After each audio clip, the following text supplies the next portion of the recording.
everything eza ngokuthwasa has a price tag. So umuntu onjalo ukuthi uyambona ukuthi lo umuntu lona uthwele kanzima Nkosi yami usafuna ukuthi umthwesa kanzima abuse umphathe kabi umntana abantu abengathi yisicila kwakho ngoba umnikeza ubunyanga no kwazi ukuthi abone. So impatho zihluka ngamaphehlo. So kuya ngomuntu ukuthi wena umuntu onjani wena go through ini and yini into ukuthi you would love ukuthi omunye umuntu andlule kuyo.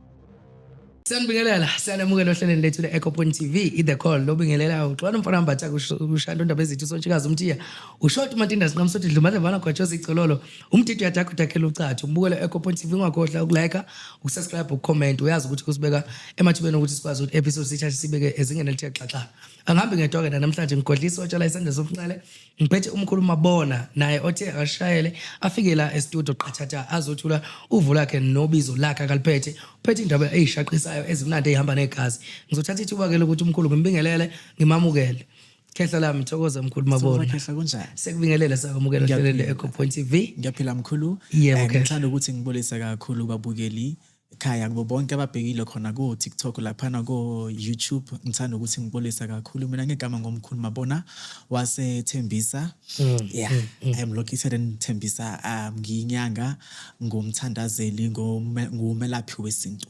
Okay. Yebo. Khehla lami siyabonga siyakwamukela futhi mkhulu kakhulu yayinhle ke introduction yakho yavele nje ya straight ngqo ngiyacabanga ukuthi mkhulu angabe ngisapholisa maseko asivele singena odabeni ikakhulukazi mkhulu ke la njengoba ufika nje kungumuntu oqala ukufika la ekhaya ngizocela ukuthi sikhanyisele namba ababukeli bethu nje ngemizuzwana nje emncane engeminingi ukuthi kahle kahle mkhulu njengoba usho ukuthi wena uyalapha kodwa ke ngaphambi kokulapha mkhulu mhlambe into yakho le ewubizo ibuyapi okay thatha blend mkhulu bese sikwazi ukuthi singene kuvutho ndaba ke sisabe nayo okay indaba yami yobizo ibuya kudenyana hey ibuya kudenyana because ngumuntu ukuthi before ngicala phakathi kobungoma ngahamba ngayehlelwa yithu but now before lento le izo unfold bengayizwisisi mina ukuthi inobungoma ngaphakathi nanithwene kibona fela ko okay fine nginomoya outing ngithola isonto lomoya ngahamba ngaba umuntu ukuthi ngingena eZCC yabo ngabeka ibhatch ke ekhaya bengafuni ukuthi kamura mapostula kamo sina siyaphahla wena kwamele uhambe uye ephihlweni kwamele ulandele because my grandmother kuumuntu ukuthi wayinyanga uyabona nako my dad kuumfundisi baba umfundisi uyashumayela esontweni uma kuumuntu nayo omoya kuumuntu obonayo I'm like never this can never be mina ngifuna kuya esikolweni mengaba izinto zomoya makube into yokuthi ngizobhula ngomoya then I'm done ukuthi ngizohamba ngithi ngizoba nendumba abantu bazofika ekhaya bathi sizohlola hawa bengayiboni leyo uyabona so ngahamba ngafoster ekhaya ngafoster ngangena isonto ngabeka ibhatch bangafuni ke ngabeka ibhatch ngifihla and then bengafuneka bengafuni bengithi mengisekhaya ngikhumula mengiya esontweni ngifaka ibag yami phakathi kwebag mengifika ngasekhoneni le church ngikhipha ngibeka ibag mengifika ngasesontweni umoya nangu ngiyabona I could prophesy yabo nginguloyo muntu loyo okay fine lento le ikhule ihambe I took 5 to 6 years ngasesontweni leseZCC ngingena khona okay fine ngasonta I fell in love with the church umoya wami wakhula wavuleka khona ngasebenza lapho ubhula abantu nekilimo profit nekile bantu wabona so and then afterwards kwafika esigameni sokuthi okay fine ngiyabona ngiyababhula abantu ngiyanceda ngomoya mara mengihamba ngiyolala ngumuntu ukuthi ngibonisa amabhayi ngiboniswa inhlolo ngiboniswa izinto ukuthi yigroup amagone imfiso amaphondo like yini lezi zinto insebenzo yomndawo ukuthi umndawo uyoparula kanje na kanje becaba lana ngayibona leyo nto leyo mara ngingafuni ukuthi ngizoyilandelela no ngibalekele nini ngihoruru uRubert uyaziphupha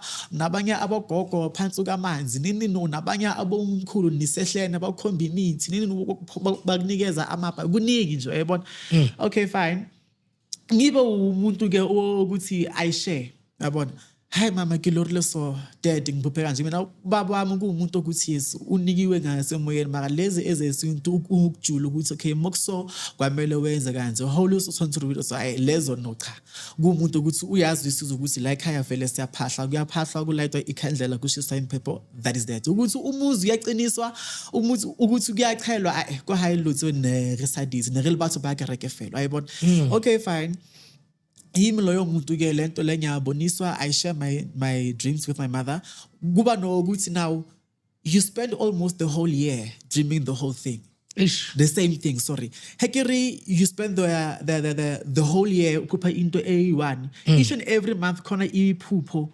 elamadlozi khona iphupho that has to do ngento yamadlozi ezophupha uzibona unamathwasani ubone indawo la kwamele uye khona mzuzu mengibona lezi zinto lezi mengivuka ngiya esontweni umoya uyasebenza ukhuzungu wabona kuyabereka hanhle mara bese ngiyolala naba abantu nayi lento engibalekela nazi le imbuzi lezi nayi lenkomo engigijimisayo uyabona so that was how I actually knew and learned to accept ukuthi okay now I was within this level eyomoya I was sent to be kule sonto leli ngipholise abantu kule sonto leli remember not everyone believes in abo ZCC yabona those churches not everyone abanye bakholelwa ukuthi mina eyami indaba isenyangeni eyami indaba kwamele ngiphehlele igobe ukuze ikhanye uyabona hayi ukuthi ngiyophuza amanati hayi ukuthi ngiyokhuleka uyabona so I was conflicted at some point ukuthi why should I then now be umsiyoni and then afterwards giloba ngaka ngiyothwasa why kwamele why can't labantu laba bavume because lo moya so yasebenza ngiyabona already uyayibona mabavume once cha lutho kwamele uyindlulisa ngesinto uyayibona so I needed to understand that not everyone can go esontweni lasesiyoni and khona abanye abantu ukuthi they believe kwisinto as I was saying ukuthi hayi wonke umuntu uyabona uyingena kule this belief uyabona sharp ekhaya kube into yokuthi abafuni ke manje ukuthi ngiyothwasa because of ngifostile ukuthi ngiye kuphi ngiye ezet now I need to go back esintwini sasekhaya because sengiboniswa lento all along bengibona mara bengazi ngamandla manje iza ngamandla to a point ukuthi ngithi mase ngihlezi esontweni ngibona ngathi khona umuntu obhinqe iBhayibheli abantu abadala ondlulayo bese ngithi ngiyabukisisa there is no one yabo kuba ngathi manje so uyahlanya nawo ngathi so uqala ukhuma wibani ezinye inkathi uyazibuza awuna support kula kungena khona depression now you are depressed ukuthi okay now I don't have anyone ukuthi ngishare naye lezi zinto ukuthi yazi ngiphuphe kanje ngibone amabhiza akanje ngibone ugogo thizeni angimazi ngibone umkhulu thizeni angimazi ngiphuphe bangitshela ngegama angazi legama ukuthi helani lisho ukuthini uyabona lotso ka ufela because it's a small like depression I can safely say uyabona ngoba you cannot say anything to anyone up to a point where when you keep on sharing your dreams with your family I ngathi manje so ngathi uyazenzela ngathi manje naphupho wakho ngathi so uyazicabangela uzoyeka vele ukubatshela ngoba uma ubatshela ukuthi ay uzicabangela how bantu so ay ukhetha ufuna do you wanna go as a CC ufuna ukuyothwasa ufuna ini yabona abafuni so it got to a point whereby ekhaya ePitoli bokunomsebenzi naku kunomsebenzi go right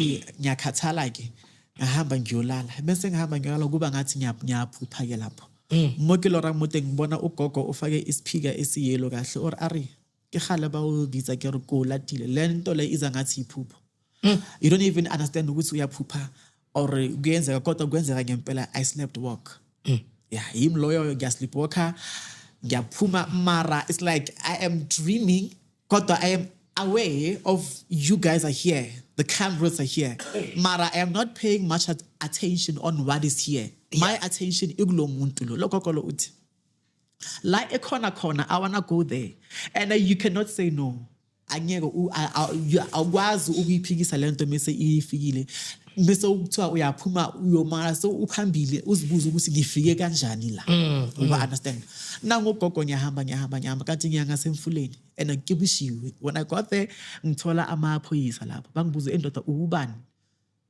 inqondo iyabuya ngubani I don't even know my name konje ngubani ngizikhohliwe udlula guy no gichakile umuntu ngize kunomndeni sinomcimbi wabantu abadala so I cannot direct you uyabona Yeah. so kuba yinto le eyokuthi fine ngena la emotweni sizokudrive we'll try to drive because of uthi uze ngasePitori ko Mamelodi ko Gauteng ko Vista so we'll take you to Vista uyabona and then maybe when how you go around go Vista ki UP when you're around go UP you'll be able to navigate your way around home uyabona sharp sifike lapho mesendleni ke gore oh okay konje igama lami Mutshepo khona ke gore oh Mutshepo okay mara benya kuphi bamputse gore mo o le moteng akukho safe we are here because of now siya patrola abantu baya rage lana balahlala abantu baya bulawa balahlala so we cannot let you go in la ebusuku this time you can die let's take you back home we drive all the way to Vista when I got there ngiyakhumbula okay khona la ngena la iyakwabona mase sifika lapho abantu bahlangahlangene abantu bavuke imimoya abanye bayakhala ukuthi lo muntu onyamalele le ndawo akazi umuntu la bathi abantu bambone andlula la for like 5 minutes ago ngihambe I'm sure 2 kilometers in a very short period of time yabona sengifikile lapho because my main focus was kwamele ngifike kuloya muntu loyana kwamele ngifike kuloya muntu loyana mengabe kwamele ngigijima I was running ukuthi ubani ongibiza esedeni awuboni at that point ngathi okay kusho ukuthi this thing now nami angeke ngikwazi ukuthi ngiyilwise kade ngikhulekise ukuthi mayisebenza ngasesontweni mayinjukana kweELK Musiyoni ngikolobedithu lento le angikwazi ukuthi ngayilwisa nawa amaphupho I know where I need to go ngamanye amalanga ngiphupha abefundisi basesontweni bathi asambe siyakhapha in the dream mawuthi uyabheka lo muntu la akuyisa khona ukuyisa la kwamelo uthwase khona ari ufihlile uzibuza ukuthi hayibo sengikhisha abefundisi through a dream now uyabona angisenasikhathi that's when I understood ukuthi ke ngona ngingena phakathi kwalento le eyobungoma ngizobona mhlawumbe bazongivumela ukuthi after the training ngibuyele mina ngizele esontweni because of ukupractice ukulapha abantu oza ngizogcaba oza ngizokufuthisa ezinye izinto you know ngahambe ngingena ke ephehlweni ekubeni ukuthi nala ngingene khona akusuku la ngibokumele ngingene la bengikhonjwa khona by the time when we got there with my family sathola ukuthi ugwebela walapho usanda kushona so what was happening lapho ukuthi the younger child walapho last born yalapho nosisi wakagwebela loyo balwela ubunyanga balwela isikhwama sobunyanga uyabona okay at that point in time I was like angeke ngikwazi ukuthi ngakhulela kulomuzi ngoba kuyalwiwa lana kunengabantu and kuthiwa kugijinywa nemithi understand omunye sekagadla nomunye ukuthi lo kwamele aphume how come ufuna ukubusa ubunyanga bomunye umuntu emzini wakhe akusumuzi wakho hamba you know leyo drama leyo ngahamba mina ngazela ekhaya ngaphahla ukuthi bogogo le ndawo le angeke ngikhone angeke ngikhone and then lucky enough khona umntana kaAntu okuthi wayinyanga by the time and uyathwasisa ngicela ukuthi ngicela ukuya khona ngidlulisele ubunyanga bami yabona bente ngangena ephehlweni ngathwasa ngagodusa ngabuya ke manje ngitshela ukuthi after coming back ngizobuyela kuphi ngasesontweni kuphi ngibuya on a Friday fakwa kumgidi Saturday umgidi waphela Sunday morning ngangena abantu benginile bathi sigogo sizohlola ngithukile ngazi nokuthi nyonyo batshelana I've never consulted anyone on my own at my own space now kwamele ngizikhumbuze ukuthi okay uyinyanga manje so ubila manje ikhanda awukaligiza mara nangumsebenzi so ufikile thatha usisi wami ngicela ungikhaphise ngasendumbeni inkosi yami uyongihlalisa ngiyasaba ukubhula it's a family first time consulting people a whole family and abantu ukuthi la ngihlala khona ngihlala ngase Ivory Park so there kugcwele abantu abaningi khona abeSuthu khona abeZulu khona amaTsonga khona amaXhosa yabona kugcwele nje abantu so labantu laba bebangivakashela on that day abantu ukuthi amaTsonga so now in language barrier ngamele sikhulume phela isiTsonga angisazi awuzazi ngiyocala kuphi uyayibo so usisi wami umuntu ukuthi ayivele yena she's talkative uyakhuluma uyazi yabona so she could interpret wanginceda ke ngahlola ngaqeda by Monday the following day they came back for insebenzo bamela ngiye emfuleni from there I never stopped working even if bonga sinsebenzo ukuthi each and every day unama client or unama patient angenayo mara kuba yinto yokuthi each and every month khona umuntu ukuthi uzofika ezohlola abuye athathe insebenzo since from them 2020 till today I've never stopped working yabo. So it's kunjalo. So ngaleso khathi mkhulu wawusese esikoleni noma ususebenza noma wawubhizi ngani nje? Yo, Ngangoa. Funny enough, I did my matric in 2014. Yeah. Dalo. Did my matric in 2014. And then, umuntu omoya, if there's one thing about umuntu who is spiritually gifted, they love to, or they may like to venture into acting. I did acting at some point. I did modeling in an agency. I took a break though. And then, ngayenza my course, I did EHR, ngayishiya halfway. Ngayenza abo call center ngaqeda ngayenza. So I did ama course amaningiana ahlukahlukene. I had different interests wabona kwizinto ezihlukile ngoba bengazwisisa ukuthi khona imimoya ehlezi kimi efuna izinto ezihlukile. Mina ngitshela ukuthi no, la kwamele ngiye khona kwamele kube ukuthi ipoint ukuthi ngiyonceda abantu.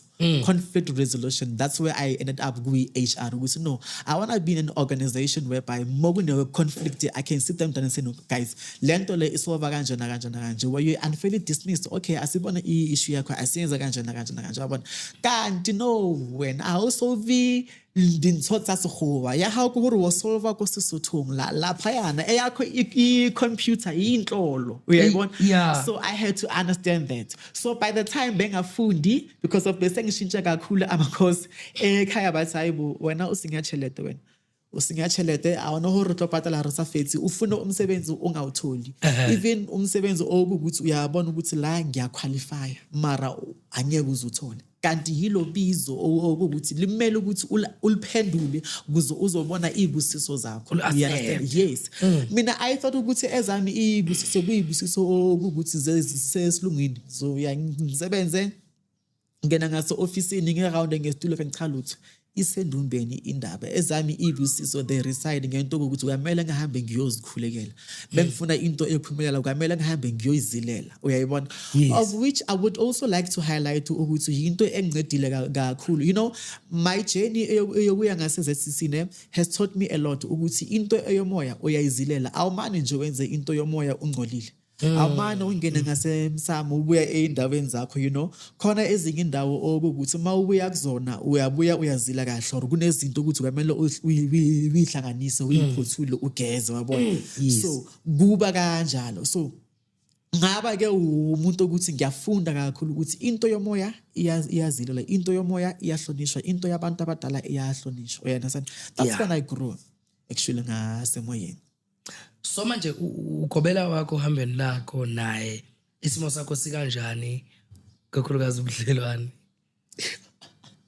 Yo indaba yakagobela. Okay, ugobela wami naye nami right. Yeah, no, we are okay. It's just that uyazi ukuthi emhlabeni abantu bayalwa ngithi.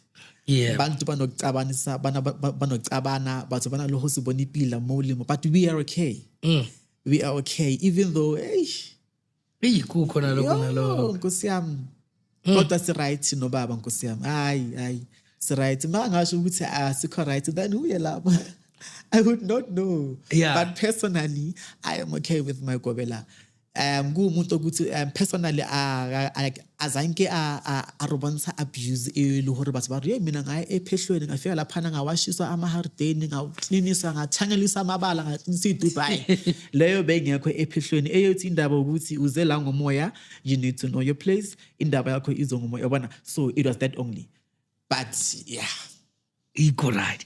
Nani bangaki lapha ngasikhathini sesesikoleni? Okay, by the time when I got there sasi 2 lokuthi nganginaye washiya phansi yabo. Okay. And then ngasala ngiyi1 ngaphusha ke kwaza abafu abayi2 abayi3. So mass trainer besi3. Okay. Yeah.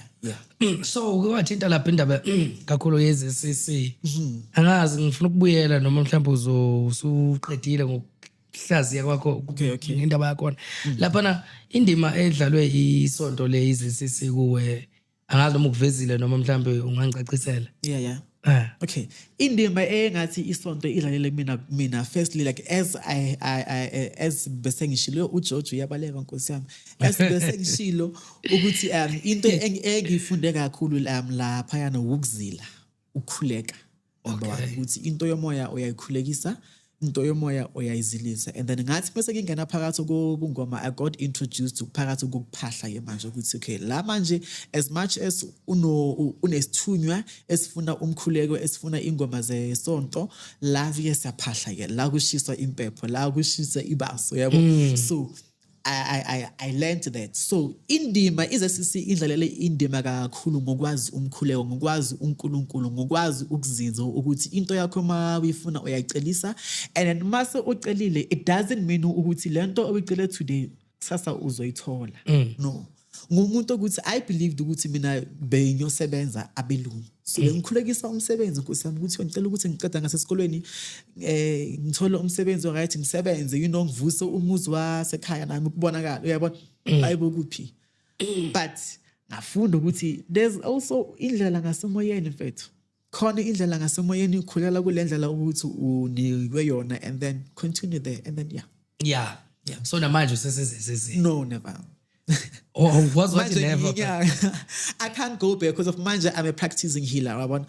So mase ngiyanga sosontweni kwamele ngikhumule yabona into eningi and then there ukubhula phela uyabhula and then kuphela lapho mozobhula moze enhlolweni kwamele ukuthi mophuma lapha yana ngomnyango ushiye imali ukuthi ngithengele ingane isinkwa yabo. So lapha yana kuyinto ukuthi isonto kuyasebenza kanjalo but then belief system kuyahluka. You don't practice really isintu esideep mongale. Okay. So no. Sengiyinyanga manje. Sinyanga nje umqondile. Inyanga. Inhlobo zemoya omkhulu ozaziyo ngomnyanga njengoba umnyanga nje kangaka nakanje ususebenza ikhona ozaziyo mhlambe inhlobo zemoya. Okay. Mina ngumuntu ukuthi ekhambeni kwami ngihamba ngiyothwasa ngathwasa umngoni, ngathwasa umndawo, ngathwasa nesporofita isithunywa right and kadira lebasebeletsi. Okay. So rinali kimi moya that's my stronghold le malopo. So mina inhlobo yemimoya engijule kakhulu kuyona inhlobo ukuthi ifo ke malopo and then ke ba profeta ke banguni ke bandang. Then my stronghold iba phezulu kwento ukuthi ihlangane kakhulu ngamanzi ngiphiwe kakhulu ngabantu basemanzini into ukuthi ngaphakathi inabendawo. That's my stronghold. That's where I am given. Into ukuthi ngaphakathi inomkhuleko inokuzila ngaphakathi into ukuthi kwamele sifake iswasho siphinde sifake nomuthi. That is also my stronghold. Understand? Okay. So yeah, inhlobo imimoya mina engijule kakhulu yona imimoya yabenguni nemimoya yethunywa nemimoya yabendawo imimoya engiyisebenzisayo kakhulu engimpeni yami. So yeah. Okay. Yeah. So ngokuqondene nobani ngokuqondene nami ngesinginomali noma noqondene namathwa izangoma. Sorry. Le moya le Yes. kahle ngiqondisa ukubuza ukuthi iqondana nobani nami iyangihlala njengoba nginomali noma imoya ehlala nina kuphela abalaphi. Okay. Imoya eyabendawo. Okay, ithi ngibeka kanje ne. Imimoya nawe iyakwazi ukuthi yokuhlala mara kusuka kunezathu ukuthi le moya yokuhlalelana. Kuyakwazi ukuthi ukuhlala mara engakufuni ukuthi uhambe uyophehlelwa. Uthola ukuthi unawe yebo umoya owesithunya mara kusumoya okuthi ufuna ukuthi uhambe uyophehlelwa. Kumoya okuthi ufuna ukuthi ukhuleke ube umuntu ukuthi uyasonta. Uya understand uhlale nje kahle uhlale nje kahle iora yakho kuyiora kube yiora ukuthi is always cleansed kuyiora ukuthi it's always balanced uyabo. So imimoya lena akusi and then mase ihlezi kuumuntu ukuthi kwamele athwase kuyaba nezimpawu ezikhombayo ukuthi lo muntu lo kwamele ahambe ayothwasa. Uyabona. So within my territory mina imimoya ukuthi ngiyisebenzisa ukulapha imimoya ukuthi ngiyisebenzisa ukulapha isizwe abantu ukuthi bayafikela banemimoya esimila mhlambe ngokuthwasa we also have that knowledge ukuthi umuntu makahlusha umoya okanje we know ukuthi amayeza wakhe amayeza akanje umuntu makanemimoya ekanje siyazi ukuthi kwamele alashwe ngamayeza akanje. Kuyafika umuntu ukuthi yena unemimoya eyithunywa as I have said hayi ezokufuna ukuthwasa ithinya zokuthi nanoma ukuthiwa uyamsebenza akumelanga ufake imithi ejulile or uyofaka ilwane kumele uyofaka iwasho kumele ngaphakathi kube namanzi kumele ngaphakathi kube nentshumayelo uyabona umuntu onjalo uthi mase kafikile emagcekeni wakho kula ukuthi uyazi ukuthi uyomlapha ngani ngeyiwasho cause of uhlezi uyimimoya esebenza ngokukhuleka uhlezi uyimimoya ukuthi isebenza ngeyiwasho uyabona awukwazi ukuthi umuntu kuwe afike mhlawumbe anemimoya eyabenguni bese uthatha amayeza wokulapha ithunya or amayeza wokulapha umndawo bese unikeza umnguni ayikhona halo omunye nomunye unokudla kwakhe ukuthi uyanikeza kona uyabona so yes kuba njalo okay acha iyangicacela ke le moya ibingidide ukuthi ihamba kanjani cha sengiyithola la ekulokhu nje nomkhulu la akusithinte lapha esimeni sempatho le ukuphathwa kwamathwasa lapha na ngazi ukuthi esikoleni noma entwaseni kuhamba kanjani lapha wena bakuphatha kanjani noma mhlawumbe isimo salapha sihamba kanjani okay personally mina impatho yami la ngayibona khona time ngisephehlweni ngasePitori kubaba kwakuyimpatho eright ezingisho ukuthi kangasi impatho le yokuthi kwamele mase ufikile uyovuka ngo2 ugeze abantwana bese ngo3 uyohlehla bese mase ubuya kwamele uclean idubhe cha kwakuyimpatho eyedlozi but impatho yedlozi uyazi ukuthi we cannot sugarcoat anything mokuthiwa gogo isikhathi seyedlozi manje isikhathi seyedlozi gogo manje isikhathi esemfihlo isikhathi semfihlo idlozi kumele ngayiboni imfihlo mengabe kune punishment ukuthi uyazi ukuthi wayivuma ukuthi mina mengabe ngizojeziswa phezulu ngamaphutha wami ngizoyiswa emfuleni bangifake phakathi komfula ka3 kusho ukuthi mase ubhayizile kwamele ube in a position of understanding ukuthi banyoyiswa emfuleni bayongifaka ka3 ngoba angitholanga imfihlo uyabona or ugobela kube umuntu okuthi uyahlanganisa amayeza kuze umntwana akwazi ukuthi abone so impatho zihluka ngamaphehlo so kuya ngomuntu ukuthi wena umuntu onjani wena go through ini and yini into ukuthi you would love ukuthi omunye umuntu andlule kuyo because number 1 we need to remember ukuthi umuntu mayinamadlozi ne mase kumele ezothwasa ukuthwasa kuyimali ukungena egate kuyimali wabona everything eza ngokuthwasa has a price tag kwamele sazi lokho so maseke uzoba nomsebenzi owokuthwasa bese ngiphathe kabi istress sokuthwasa number 1 stress sokuzwisisa le mimoya yakho sometimes uzofila ngathi le mimoya ikhona neningi uzofila ngathi le mimoya ayikho you need to learn the balance eyomoya ngapha it's financial issues akekho umuntu ukuthi uyangena ephehlweni ngeimali zikhona ziphelele bakhona yebo kodwa ubuningi bethu siyazikhala siyasichuka ephehlweni uyabona so umuntu onjalo ukuthi uyambona ukuthi lo muntu lona uthwele kanzima Nkosi yami usafuna ukuthi umthwesa kanzima abuse umphathe kabi umntana abantu abengathi yisicila kwakho ngoba umnikeza ubunyanga no kufuneki lo people need to understand ukuthi umuntu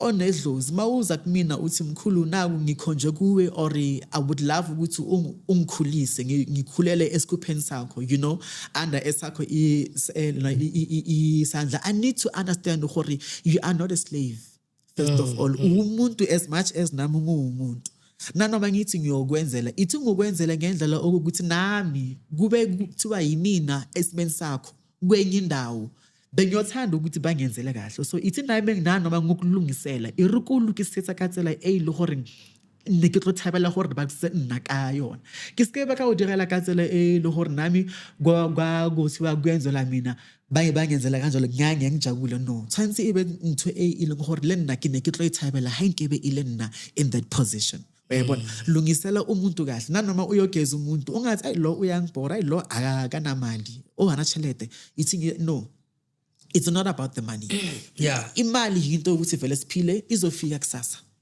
gijimisa ukuthi umuntu ephile ngoba uyenzela umuntu kabi kusasa uyoseka that's one thing kawusana utloseka into ukuthi ungayenza manje uyilalise ngomuthi or wenzeni ngomuthi kusasa uzolala kwa wena self mase ulele la uyakhona bayokubuza ukuthi you did that to bypass this magala into ekhona fana nomuntu obulalayo ngiyahamba ngiyabulala ngomuthi bese ngiyayigeza sharp, I am bypassing.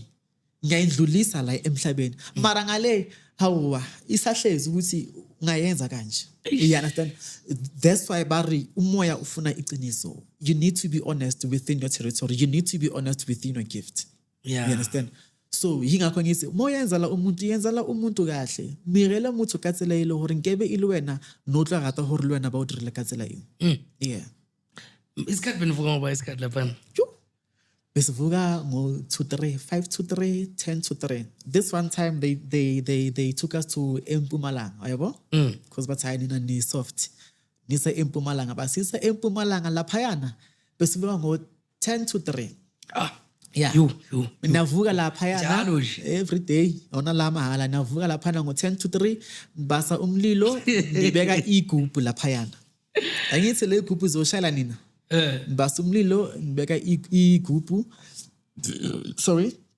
And then afterwards isikhathi sokuthi manje naphahla nidla igobongo after ke kukhwazwa amadlozi isikhathi samadlozi.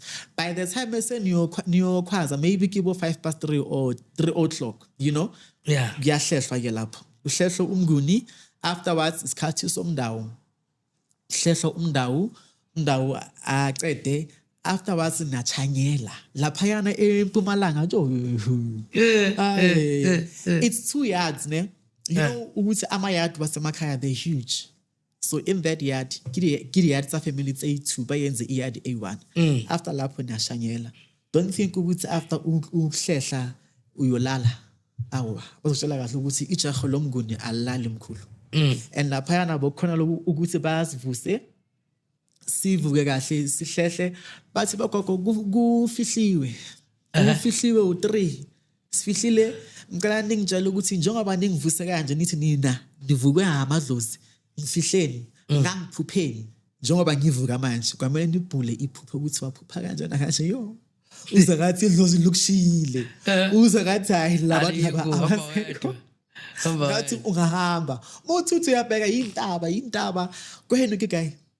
Yabona, but then ijeni leyo yinto okuthi iyakhulisa ezomuntu. Yeah. Yinto okuthi it makes you who you are. Wabona wazi ukuthi ufunani uzohlala uzobekezela. Awona hore uzohlehla phezulu kwalento okuthi ubize kuyona. Uyayibona? So that is what makes you who you are, because kusasa omunye umuntu mekeza athi ngizokuphuca lo bunyanga bakho uzobulwela. Because of ukuthi lento ngahamba ngayohluphekela kanje na kanje akubi lula ukuthi omunye umuntu ayikhiphe phakathi kwizandla zakho. Ngoba wayithola kanzima. Yeah. Manje lapha namkhulu usakhuluma ngakho nje ukuphupha lapha ngaveli lutho kusuke sekwenziwa yini mawukuthi amathwasa lapha esikoleni umuntu angasakhona ukuphupha nje. You know, that's a very nice one, because I remember this one time ngikhumbula my friend and I, ugogo Mercedes, we had an initiate, ne. Ugogo kwaba umuntu ukuthi uthi ngangiphupha, but then now angiphuphi. Ayibona? And then mesha inhlolo siyabona ukuthi okay, amakhehla ayasho ukuthi the reason why thina lo muntu lo sasimkhomba, it's because of uzobona kakhulu before you go ephehlweni. As soon as ungena ngasesikolweni, they sit down and expect ukuthi bafundiswe. Okay. Kunezinye inkathi ukuthi before uthwasa bayokhomba amabhayi, bakhombe ubuhlalu, bakhombe bona abantu abagogo imithi ongayazi, because of they are showing you ukuthi these are the things that you were supposed to be learning now. We understand? Yeah. So as soon as you are within the position of learning, they stop showing you ezinye izinto. They cannot show you amabhayi because of they know ukuthi you are within the territory of attaining certain things. They are only going to show you izinto ezifunekayo, things that are related to umsebenzi wakho wokuthwasa. Hayi ukuthi every day wena uzophupha but you mara batla bore batla bontshang. Nahana you are there for 6 months. Wana unokolora for 6 months ohle. Okay. Nathi sabo kwabela singe ngasiphuphi every day. You understand? Awutlo lora every day. You know ukuthi mase ubonile ubonisiwe. Isibonakaliso leso. Yeah. You know. So kwenza ukuthi ungena ngasephehlweni ekubeni boku umuntu ukuthi uyaphupha every week khona ibhayi, khona ubuhlalu, khona imbuzi, khona inkukhu, khona inana khona igubhu. As soon as ungena ephehlweni kube into eza kancane or ukustope. Simply because of they are expecting you to learn. They want you to learn. You are in a position of learning. Ulana into eningi. Ephehlweni awulearn kuphela umuthi mkhulu. Ulana ukuphila nabantu. Okay. Ulana cause of mhlawumbe usuka endlini yokuthi la usuka khona ni 4 yini or ni 5. Mufika lapho ni 10. Uyabona? You need to learn how to speak to people, number 1, because awuvuki unomoya alright every day as umuntu omoya. Ngezinye inkathi uyavuka ungafuni ukukhuluma. So now you need to learn ukuthi now that angifuna ukukhuluma, how do I live with people? Because kuzoba nomuntu uzokubuza ukuthi leya ini iphi kwamele usho ukuthi hayi isendaweni eso. Umbuzo. Exactly. So you learn a lot. You actually learn a lot. Yeah. Ukuziphatha kwakho. Wabona ukushayelwa ukugida, the more ukugida is the more amadlozi akho ahamba ahlahlamba, the more idlozi lakho lehamba selikhula. Uyabona, your ground chakra is now being strong, is being strongly connected to you. Mawungena endaweni okuthi ayikho right, you can feel ukuthi la kule ndawo akukho right, simply because of umnguni wakho is strongly connected to your ground chakra. Ugide kahle, uhambe ngenyawo kahle, you have connected enough with Mother Earth, you know. So into ezinjalo, they groom you to become umuntu okuthi kamele ube uyi. Okay. Yeah. Okay. Oh, hayi cha iyalekelela ke leyo. Iyalekelela. La esimeni se-event mkhulu, event yase. Yeah, yes. Yo, ngizoba ne-event ngaba nesibonakaliso ukuthi kamele ngiye endaweni la ngiyokhulekela khona abantu. So ngizoba ne-event la sokhulekela umuntu okuthi uthi yena kuvalekile kwakhe empilweni yakhe, yabona uhlangahlangena akazi ukuthi ukhonesa kanjani namadlozi wakhe, amadlozi ufila ngathi amflathele daloza umuntu okuthi kahle this is specifically meant for abantu ukuthi abakwazi ukuzala.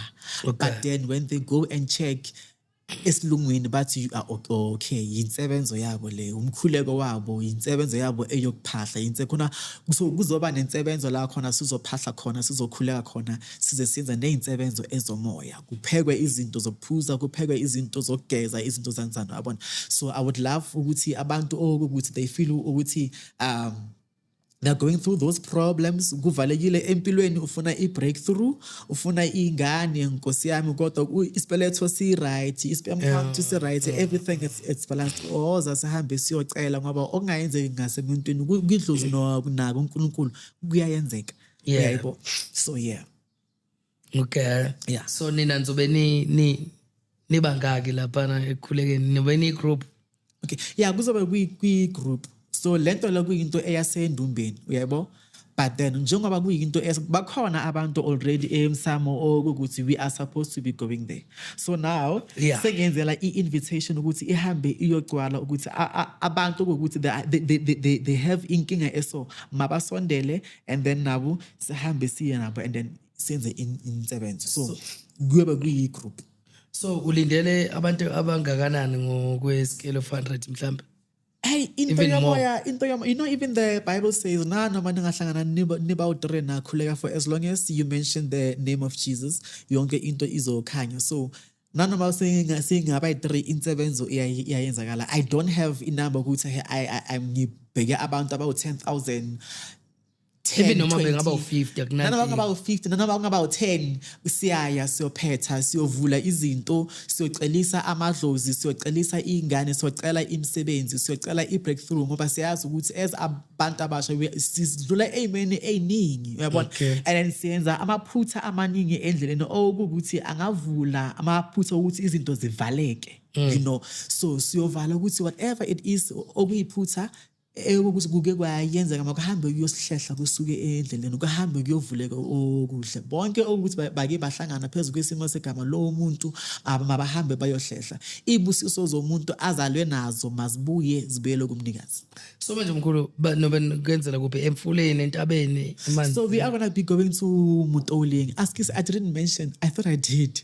Siya Mutoleng Clarence, Mutoleng Caves, yabona kula socela khona. That cave okuthi ngabonisa ukuthi kumele ngiyise as ngisho ukuthi into eyasendumbeni lo muntu lo wayezele insebenzo, then they said ukuthi insebenzo yakhe kwamele ibe ngase cave ni yaseMutoleng ngoba lento yakhe ile, uyabona. Ingakho ngithi nabanye ukuthi banenkinga eso come guys siyele. So le cave esebenza kakhulu iyanceda abantu ukuthi abakwazi ukuzala uvaliwe iyabophulula unomoya unezithunywa ukuthi zamele zisondele kuwe iyakwazi ukuthi ikusondezele mara you need to have a right way okufikelela kulomoya. So manje nizohlala insuku engaki? I'm expecting ukuthi sizoya sibuye. Kodwa mengabe umoya can say otherwise kungaba yinto one night then ngakusasa ngibe sesiyabuya. Siyabuya. Yeah. Ikevini ikutha kube intaba. IKV iwa. Okay. Umgede, right? Okay. Yeah. So IKV leyo nto leyo. Phela isigisi mkhulu isincane. Night. Awukanjani mkhulu ngoba ukhuphuka ngama sticks wethu nje. Yabona. Phela mina ngijwayele ikeve leyo mgaqo yabo imoto bayikeve mangijika kithi. Siya ngasoweni siyotshopela. Siyotshopela ngara. Singena ngara. Sifike sisinqunise sishunqisayo sibize esibabizayo sikhuleke ngamandla sijule. But I would also love to advise ukuthi umuntu okuthi would love to come at least izila mengaba awukwazi ukuthi ungazila 7 days before sizoya zila 3 days before sizoya ungayi lapha yana ubuya emfaneni or ubuya ukuyophuza amatshwala or ubuya ukwenza ezinye izinto bonezila bese sihambe soyenza abantu ukuthi baphumelwe yiziso because that's also my strongest speciality layo abantu ukuthi bafuna ukugeza kulalisa imimoya yengane they can also come through because kukhona namanzi kuleyo ndawo leyo sikwazi ukuthi siphakamise namalati so yeah insebenzo enhle kakhulu lena. Yeah, so ngokufinyelela khona lapha kwiCave mkhulu indaba zama transport Leza njani kuzomiswa kanjani naku sesifikile ke ngikufonelile mkhulu ngiyacela ukuhamba nani nami nguXolani Wambatha nginenkinga kodwa ngiyathemba kuzolunga ngicela ukuhamba nani bese uthi hayi sihlanganeke la kimi ngize kuwe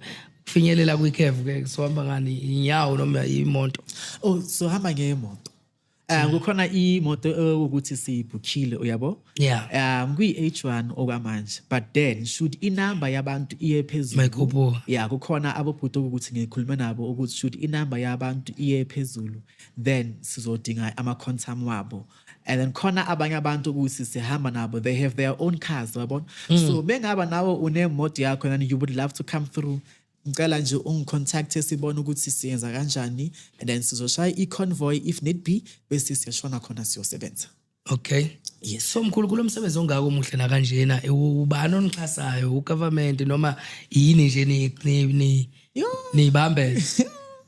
I-government noma ikhansela mengaba iyabaxhasa or ikhansela mengabe iyabaxhasa nokuhle personally into ezikanje sizenzela thina kuyinto yokuthi before uzoyenza usuka sewuyibonisiwe because of lento le remember ukuthi ngaphakathi kwamele iyopholisa abantu kwamele iyolapha abantu nawe before uzoyisho before uzoyenza uyayicelisa uyayizilela uyayiphahlisa uyayifastela if need be uyabo so kuyinto yokuthi uyazenzela and then kule nsebenzo lene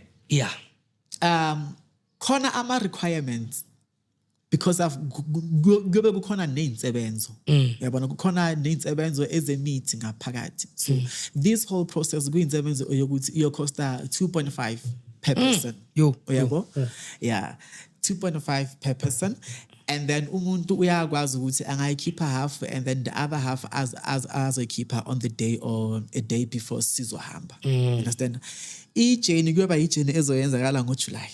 Okay. Yeah, ijeni kuyoba ijeni ezenzakala ngoJuly which I would love to believe ukuthi it gives people time to save up yabo nokuthi bacele emadlozini wabo ukuthi njengoba nazi ukuthi ngifuna ingane ngifuna umsebenzi ngifuna kuvuleke nayi uhambo nomkhulu ngicela ukuthi nami ngihambe ngiyobalwa nalaba abayoyehla naye yabo so yeah so kodwa ke in future nifisa ukuyibona nikuphi nalendlela le eniqalile ye-event ngoba mina ngiyayibona inhle lento le mina mkhulu. In future this specific event I would like ukuthi kube yinto mhlawumbe ezoyenza each and every year. Okay. Isikhupheni sami. Okay. Because abantu baningi abantu bayakhala baningi omunye umuntu this interview uzoyibona a year after you know so I would love ukuthi bayixhumanise nje ukuze bazowazi so in future into yedlozi you will never know ukuthi kuyisa kuphi. You plan, they decide. Uyabo? Okay. Ungathi in future ngifuna ukuzibona ngise Dubai. Baro hayi bo sofika kanjani lapho thina musisi indaba yethu ila indaba yethu ingomuthi yohlaba kanjani lapha yabona. So we are only hoping for the best for the future, but such events I would honestly love ukuthi kube yinto ukuthi each and every year iyayenzeka. Awu bakithi. Yeah. Akuzokwenzeka mkhulu. Yeah. So umkhulu ke sesizogoqa sesingena ake singene nje la sithi kuyaphambili. Yeah. Umkhulu ngokwezifo odila nazo kakhulu njengoba umelaphi. Yes. Eqondeni nabantu ngiyakuzwa uyayithinta impela la ekutheni inzalo uyakhona ukwenza umuntu ukuthi athole inzalo nani ezomsebenzi zokugeza. So bengicela mhlawumbe umkhulu angena agxileke manje kule topic ukuthi mhlawumbe umkhulu umabona iziphi izifatila ngazo emzimbeni yabantu. Okay. Izifo mina engidila ngazo emzimbeni yabantu ukulapha imimoya yamadlozi, which is ukuthwasisa, right? Yeah. And then siyabuya silaphe idruku, siyabuya silaphe abobaba okuthi banenduku ezingavuka kahle. Okay. Siyabuya sibalaphe abomama okuthi banamanzi amaningi ngaphansi, because khona abanye abomama they get too wet, yabo. Siyabuya sibalaphe ngaleyo inkinga leyo. Into efana neimbiza siyayikhanda ngasemagulubeni, and then into efana nezigubhu sizabuya futhi siyikhande, and then sizabuya futhi sisebenza ngokufemba lapha imimoya efihlakele. Mhlambe umuntu uyafika ahambe ayohlola indaba yakhe ingavele kahle ngamathambo ivele mara kube nala ukuthi asitholisise kahle. Siyakwazi ukuthi ke sifembe, so siyafemba sabethela, so yeah. Into ukuthi ngijule kakhulu mara my stronghold into esemanzini Nkosi yami. Yo emanzini ayushaya buwa. Yo into esemanzini komiso. Into eneyithunya izapha sana, into enemimoya ngaphakathi, into ene understanding, into ene spirituality ngaphakathi into zami. Okay. Yeah. Okay, so ngokuhlola futhi uyahlola mkhulu. Yes. Umabona kude kahle igama lami. So umabona bayisho ukhabona mase umuntu awumahlala entabeni sithi entabeni. Yes, but their full name is Mahlala Entabeni. So now Mabona has now became a brand name kahle. Okay. Wherever we go is Mkhulu Mabona Healing Institute, and then that's more like a brand name kahle igama lami ledlozi umabona kude. So umhlaso ngibona into zala. Yo Mina usungibonile nje mkhulu. Ngikubone ngisahlika lapha yana ngasemotweni ngathi bheka uXolani. Hayibo. Eziyakhala. Ngathi bheka uXolani umuntu weyibaya. Ngathi asiyeke. Hayi umuntu weyibaya. Uyayibo. So sizobuya singena kuyo. Awungitshela phambi kwababukeli kwesangani ngawo. Yeah. Itsakondumbeni. Iyotsa endubeni umkhulu. Mkhulu ngicishe indaba zami. Yazi khoirahala hore ufike nje endaweni yazi ungena ngase restaurant uhlala udlo ungathi hayi unjani ngikhona like ichomi awuboni nix ngami hawu bathu mara ngizohamba mina ngiyi-spotlight ngizohamba ngizuma abantu phela umoya kwamele ubalance yabantu bane adu abantu uyabo awubona vele ngizama or uthola ukuthi kune-event maybe it's a family event how kazi how mzala awubona manje ngikhala umtshela phela. And you know, I have friends ukuthi bathola abantu ne umuntu athola umuntu yo mzala yazi ngithola umuntu cela ungitshela ukuthi lo muntu lo uyena uthi sizayishola sizomhlola loyo muntu wakho sizobona ukuthi uyena uyibakalo angeke haze angiplay ngithi wena uzomenzani yabo ensekingeni mkhulu ensekingeni futhi vele abantu bane drama abantu emndenini futhi ngebe ngiyeke emndenini usichekele phela ukuthi uhamba njani lapho. Hayibo ngicela amanamba welotho. Do you think ukuthi kube ngikhona ukubona leyo mfihlakalo leyo wena kube ngikhola kube ngikude kabi kube verify hayibo. So yeah kodwa nje kumdlalo nje omuhle nje mkhulu ngoba phela kukwenza nawe uyibona ukuthi awucha kushuthi ngibalekile ngoba phela uyazi ukuthi kwesinye isikhathi mkhulu abantu abaye nganxanye kuhle kwamanzi khona ababuye becekele phansi umsebenzi wenu bayibukele phansi yabo. So ngezwakala khehla lami sesiqoqa nje mkhulu mhlambe uma ungadlulisa nje imizwa kakhulukazi ngoba vede usushilo ukuthi usebenza ngani. Ngiyacabanga ukuthi nombukelo ngoba lapha ekhaya useyazi ukuthi okay umkhulu kahle kahle usebenza ngokuthi. Yeah. Usungayithola necall, usungayithola nemessage umuntu mhlawumbe isemaqondene ngazo ngoba okuningi usuchazile phela mkhulu. Ongezwa ngala cha ke impela bengasilalela. Mhlawumbe umkhulu Uzobuya futhi. yes nanokubuya futhi usazobuya. Mhlawumbe umkhulu ngokudlulisa nje imizwa ke yakhe kakhulukazi kubantu abakubukayo usebenza ngabo ama-client akho nathi aba-Echo Point TV abasilandelayo udlulisa nje imizwa yakho nje nathi usikhulumele si-Echo Point ungathini mkhulu. Okay, into mina engayisho kakhulu ukuthi asifundiseni ukubekezela in everything that we do, asibekezeleni. Yeah. Just because of uhambile waya enyangeni, it doesn't mean ukuthi uzobona ama results namhlanje. Yeah. Just because of wena ukhulekile wathi ngicela imoto, ngicela umsebenzi, it doesn't mean ukuthi by next week you are going to have the job that you prayed for. So we need to learn ukuthi asizinzeni, you know, asizinzeni, asibekezeleni ngoba lo othembisile ubethembekile. Nala ekhaya i-podcast isazokhula bandla, isazokhula. Ngifuna ukufike abosongaga. Yeah. Abazalani ziba interview ukube mnandi uyayibona. So Nkosi yami siyabonga. Iya nokhula, we just need ukuthi sibekezele because of yonke into bakasubuthi hore utloba blessed ning, you know, no one knows. Bekezela, phusha, ngaba kwamela ugezegeza into zakho, ngaba kwamela ucumecuma, phalaza, jumpa, hereri yenza into esithi yenza. Pusha panda, please. Pusha panda and pray. Yeah. Uzobona ukuthi kuzokhanya kanjani. Cha siyabonga mkhulu. And ukusazokhaya. Thokoza kele. Mkhulu mabona kude. Ngokuxhumana kwengcingo utholakala kanjani kumuntu ofisa ukukulandela na kudla zokuxhumana? Okay. Mina ngatholakala kakhulu ku TikTok, ngumkhulu mabona lapha ku TikTok. And then lapha ku WhatsApp ongifuna ukungithinta ngathinta lapha ithi 068 272 1999. 068 272 1999. Yeah. Go Facebook and Instagram. Those are my personal spaces. So yeah.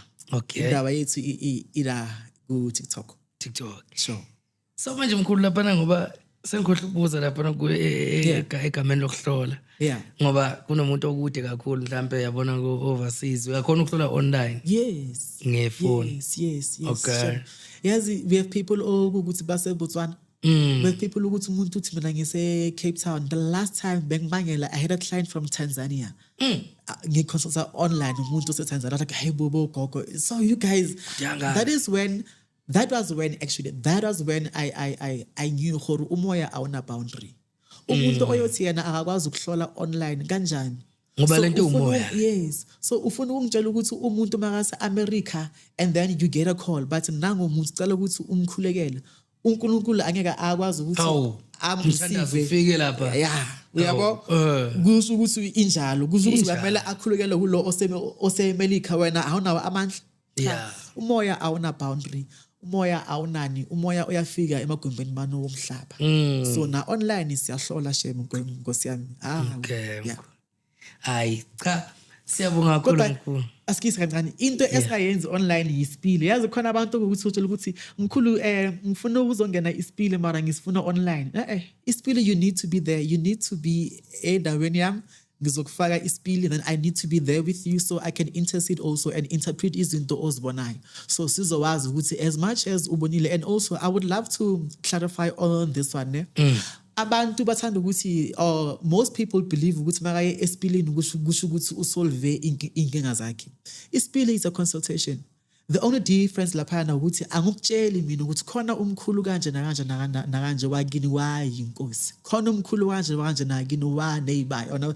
So uyozibonela wena laphana esipilini angithi. Mengaba khona inkinga ekhona phezulu kwesimo segama lakho, phezulu kwesimo sempilo yakho, uzoyibona leyo inkinga leyo. Mengaba awuboni inkinga, uyobona izinto abayisebenzisayo to solve I mean, to cause leyo nkinga leyo eyakho. That's when I come in as umabona to say, okay, njengoba lo muntu abone into esona sona so kusho ukuthi uhlushwa yinkinga nethizeni. Uyabona ukuthi still ukungena isipili awusolvanga anything ukuthi nje yona cha uyazibonela, unlike mina ngokutshela ukuthi khona into ekanje nakanje wena uyosibonela awusolve anything. Kudlala imovie lapha na kwisipili. Yeah, no, kudlala imovie. Isipili sibuka ngithi.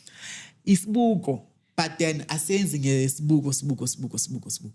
Leza kana mkhulu. Ngendwanga.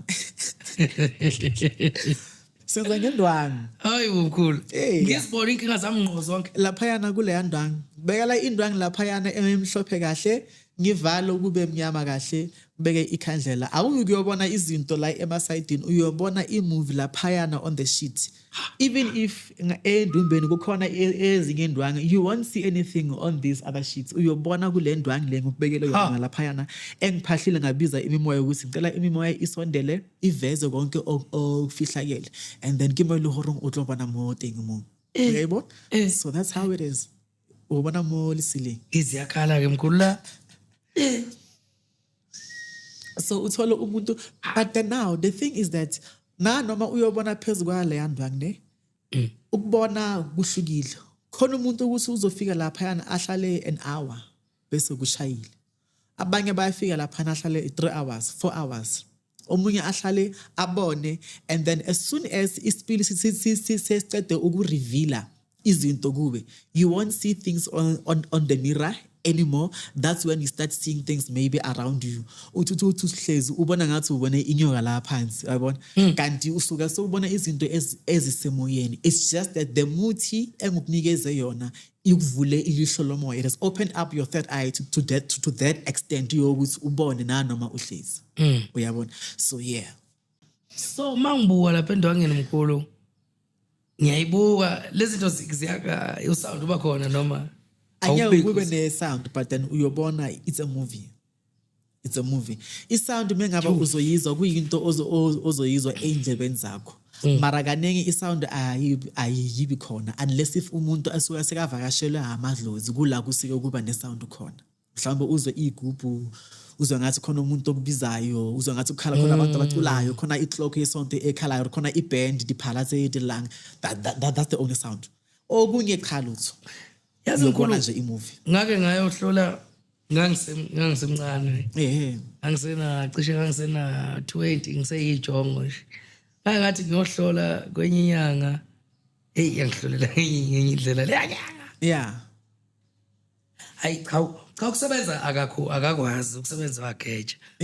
Awageja ukusebenza ukuthi nje wasinda ukusho ukuthi umuntu mengakwazi ukusebenza kasho athi uthi yena ukwazi ukuhlola kuphela. And do you know gore mengaba umuntu usebenzisa imimoya eyezizwe, loyo umuntu loyo angahlola kule ne-ID number yakho ne, but then ukulapha lutho. Yeah. Ukulapha. Nampelo ngihlola mkhulu into eyongo, uyazi ngihlola ngando umuntu. Ngamangala phela ke lapha. Yenzeke imlinge emhlabeni. Wafike nje ngangihamba nomzala. Singene la endumbeni yakhe. Sibingelele kuvunywe kube mnandi sixoxe bese ethi okay madoda ke ngithi nizohlola sithi yebo, athi wozohlola ekhombe mina ngithi yebo, athi okay ufuna ngushiye la noma ufuna ngibe khona. Ngithi mina kanjani phela. Yeah. Mangishiya ngizohlola ubani phela, ngizohlola phela la. Athi hayi asihlola ngendlela ngenye indlela ke la ekhaya. Nathi into ezokutshela indaba zakho mina ngeke ngikhulume lutho. Yeah. Adonse lento lengathi igula lamasi yabona nje Ngathi isigubhu. Ngathi isigubhu lezokutwala lezi kunembobo. Ngathi mina manje indaba zami izophuma khona ivoice encane ekhulumayo la. Khona ivoice encane ekhuluma la. Yeah. Le voice ngithi mina mkhulu cha. Imimoya. Ngithi ayingileki ungahambi mkhulu. Hlala la. Kwakhuluma ugogo futhi oyekhuluma lapha nizile salikwazi. Lithi uyabona mzukulu. Lalela ndodana. Kumanje kufanele wenze kanje. Ukhuluma yona lento. No shame. Yazi umoya ne? Sorry to cut you. Umoya mkhulu kabi. Umoya muhle kabi. Mara umoya uyingozi. We just need to choose what we want to do ngomoya. Umoya, you can do anything ngomoya, but then be careful. labantu okuthi mina futhi angijudge shame because they have their own reasons why you know kwamele badle nabo we don't know but umuntu okuthi uhlola ngale just know ukuthi it's either ulande ukuthebulwe umoya womuntu thizeni emathuneni umuntu okuthi mhlawumbe wayengaphahli wayeziphilela nje akhuleka abona loyo muntu loyo uyakwazi ukuthi simthathe simsebenzisa abhule yabo uthathe umuntu wakibo uyovusa umuntu wakibo faka phakathi kwesigubhu nemithi thizeni nelwane thizeni kuze lento ikhulume yona izokhuluma fele ku right mara ayilaphi ayinempilo wahluleke kulapha enkulu hayi obakaso alafi mula bakaso alive unless if yona yubuzo no kwamele wenze sona imimoya yegroup and people need to also remember ukuthi igroup ziyahlanyisana that's why personally I do not like ukuba namagona amaningi endumbeni so kwamele sazi ukuthi okay igona umnguni umndawo mengaba kunjalo 1-2 nyana lapho uyabalance uyavika donsa you are done inweba nalesi esebenzayo awusazi the day ubona ukuthi ya la kuningi lahla sesifeng chomi la sesifeng kanti igroup ziningi emsamo wakho yabo mawuyolala la uyoshona lezinto lezi ziyosala and we need to be honest with ourselves ukuthi ngamanye amalanga sizolala sonke ngamanye amalanga sizolala lezinto le mihlolo lesishela babantu usalehamba la because ngiyahamba ngilanda into yokuthwala into yokusebenza forgetting ukuthi nginomndeni nginezukulu labantu bazokhula they have dreams they need to go somewhere now bayakhula they are confused abazi ukuthi benzenjani ngempilo ngoba omalume wabo or ubaba wabo or ubantwana umamncane walanda izinto walanda izithwala walanda izipoko lezinto now they are now causing conflict empilweni zethu we need to think ukuthi laba abazayo we shouldn't be selfish yona izokuphilisa but don't be selfish ukuthi khona abantu abazayo ngabacabangela abantu abese bamene umuzi wakho nanoma ulele kungabe umuzi ukuthi kuba awusheme ongapha yazi ukuzikheza akhala akube umuzi obonakala ukuthi namanje usakhaya khona eminye imizi siyazi ukuthi la best doma la kulo muzi kwakunenge injabulo manje dlula isono understand so we don't need that ukuba selfish umsamo ubalekile ukuthi singawugangeli ngoba akusuke awugcine ngawe uzosebenzisa umsamo khona abanye abazayo abazosebenzisa uhloniphi wayihlaba mkhulu hayi izwakele khehla lami mkhulu mabona ngenxa yesikhathi mkhulu kodwa ngoba ke sisazophinde sibuye futhi siyathembisa ukuthi